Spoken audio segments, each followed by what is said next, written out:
pessoal, sejam todos muito bem-vindos a mais um vídeo e hoje eu gostaria de falar aqui com vocês sobre aquele que eu considero ser o pior jogo de Transformers. E é claro que eu estou aqui falando de Transformers Rise of the Darkspark. Mas antes de comentarmos sobre o assunto desse vídeo, claro, eu já gostaria de contar com seu like e também com a sua inscrição aqui no canal. Além disso, não se esqueça de ativar o sininho para poder receber as notificações. É extremamente importante que você se mantenha informado de quando nós teremos vídeos aqui no canal. Agora, indo para o conteúdo do vídeo, Transformers Rise of the Darkspark é um jogo que foi desenvolvido pela Edge of Reality, uma desenvolvedora de jogos americana responsável por títulos como O Incrível Hulk e Os Sem Floresta, e foi publicado pela Activision, empresa com quem tinha uma parceria de exclusividade entre os anos de 2007 até 2017, tendo um contrato de publicação que durou 10 anos. O primeiro jogo publicado pela Activision, Transformers The Game, foi desenvolvido pela Traveler's Tale. Já o segundo, Transformers Revenge of the Fallen, foi desenvolvido pela Luxoflux, que veio à falência logo em seguida. No ano de 2010, a Haemon Studios produziu o jogo Transformers War for Cybertron a pedido da própria Hasbro, como algo separado dos jogos dos filmes e que possuiria sua própria continuidade. Transformers War for Cybertron foi um grande sucesso, o que fez com que Transformers Fall of Cybertron fosse anunciado como um projeto em desenvolvimento ainda no ano de 2010, pouquíssimos meses depois do lançamento de Transformers War for Cybertron. Durante o início da produção de Transformers Fall of Cybertron, a Activision decidiu que dividiria a Haemon Studios em dois grupos. Um que trabalharia na continuação de Transformers War for Cybertron, sendo esse jogo o próprio Transformers Fall of Cybertron, que seria lançado no ano de 2012, e o outro grupo que trabalharia no jogo de Transformers O Lado Oculto da Lua, que seria lançado no ano seguinte, ou seja, em 2011, justamente com o objetivo de seguir o lançamento do filme. Com isso, é de se esperar um desenvolvimento conturbado em mãos. Só que no final das contas acabou não sendo, principalmente tendo em vista que Transformers Fall of Cybertron foi um grande sucesso, tendo inclusive uma recepção melhor do que o seu antecessor, Transformers War for Cybertron, tanto por parte do público quanto pela crítica especializada. Além disso, Transformers Dark of the Moon The Game recebeu avaliações que o colocavam como o melhor jogo dos filmes de Transformers, o que, pra ser sincero, não surpreende considerando a competência e a qualidade da Haemon Studios. É claro, Dark of the Moon nem se compara a Fall of Cybertron em termos de qualidade e originalidade, mas sim possui uma gameplay fortemente baseada em War for Cybertron, o que o coloca à frente dos jogos anteriores, embora ele não seja exatamente a minha preferência entre os jogos dos filmes. Mas honestamente, considerando as circunstâncias onde deram apenas um ano para a Haemon Studios desenvolver o jogo do terceiro filme, sim, ele realmente é bem surpreendente. Mas é justamente aqui onde as coisas se tornam problemáticas e nós temos o desenvolvimento de Transformers Rise of the Darkspark. Nessa época, a Activision estava completamente lotada de contratos de licenciamento, e foi justamente no meio dessa bagunça que ela optou por mover a Haemon Studios, que havia feito um trabalho brilhante com a franquia Transformers, para desenvolver um jogo do Deadpool, o que na verdade acabou se demonstrando um grande pesadelo para os fãs de Transformers. E é justamente aí que entra a Edge of Reality, que ficou responsável por desenvolver o jogo que acompanharia o lançamento de Transformers A Era da Extinção. E como essa história termina, bem, vocês já sabem. Nós tivemos o lançamento de Transformers Rise of the Darkspark. Pois bem, como mencionado anteriormente, os jogos onde a Edge of Reality trabalhou não eram exatamente incríveis. Na verdade, o grande foco do estúdio era em criar porte de jogos, ou seja, eles trabalhavam com jogos relativamente simples. Então podemos dizer que talvez essa escolha de troca de estúdios não tenha sido exatamente muito inteligente, principalmente quando eles visavam encerrar a trilogia dos jogos de Cybertron. Mas como se não bastasse esse desenvolvimento no mínimo confuso, eles ainda tentaram mesclar a história dos jogos de Cybertron com aquilo que havia sido apresentado em Transformers A Era da Extinção, basicamente integrando tudo em uma coisa só. Isso aconteceu principalmente porque o jogo de Transformers Dark of the Moon não havia vendido tão bem quanto o esperado. Embora possuísse sim vendas muito positivas, ainda era consideravelmente inferior aos jogos de Cybertron. Além do fato de que em 2014 nós estávamos tendo o aniversário de 30 anos da franquia, então querer unir tudo em uma única coisa parecia uma boa ideia para a empresa. É claro que nós fãs sabíamos que isso daí era uma péssima ideia.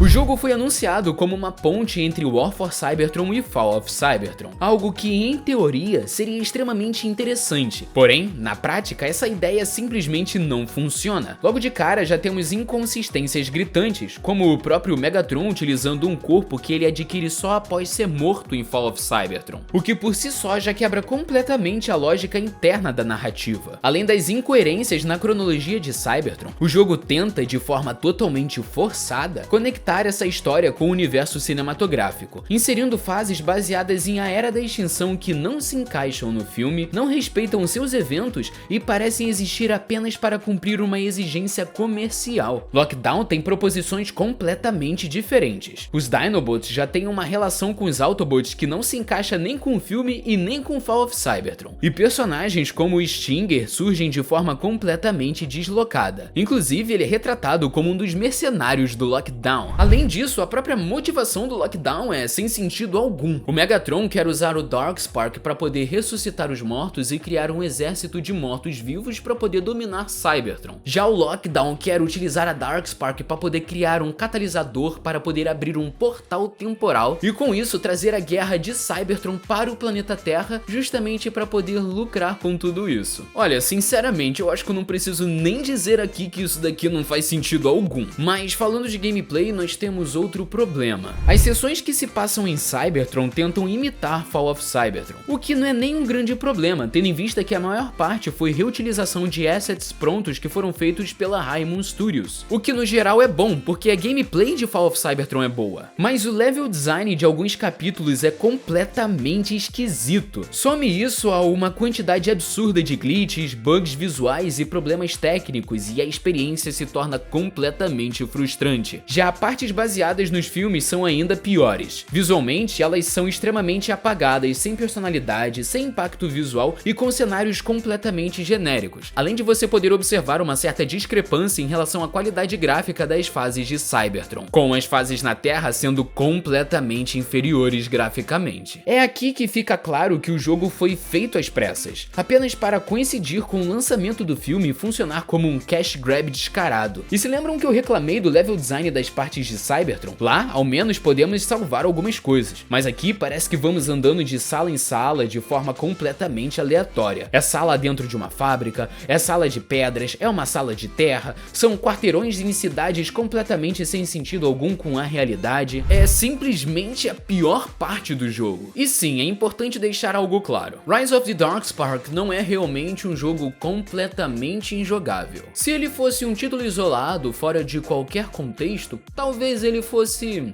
mediano. Mas o problema é justamente esse, ele não é isolado. Ele faz parte na realidade de uma continuidade que havia entregado dois jogos excelentes. E quando você compara o que veio antes com o que foi entregue aqui, o contraste é simplesmente gritante. Além dele não fazer sentido algum em relação à sua própria continuidade, ou seja, nem a história dele é ao menos coerente. Na verdade, passa bem longe disso. No fim das contas, Transformers Rise of the Darkspark representa exatamente o que acontece quando uma franquia é tratada como produto descartável. Ele não respeita a continuidade que veio antes, não entrega uma história coesa, não evolui a gameplay e ainda mancha o legado da excelente trilogia de Cybertron. E é por isso que, para mim e para muitos fãs, Transformers Rise of the Darkspark não é apenas um jogo fraco, ele é o pior jogo de Transformers já feito. Mas e vocês, o que acham de tudo isso? Vocês concordam comigo que Transformers Rise of the Darkspark é um dos piores jogos já feitos? Honestamente, eu gostaria de saber a opinião de cada um de vocês aqui nos comentários. Bom pessoal, basicamente esse foi o vídeo e eu honestamente espero que todos vocês tenham gostado. Se esse foi o caso, claro, deixe o seu like, se inscreva no canal para mais vídeos como este e, claro, ative o sininho para poder receber as notificações. É extremamente importante que você saiba quando nós teremos vídeos aqui no canal. No mais é isso pessoal, valeu e falou!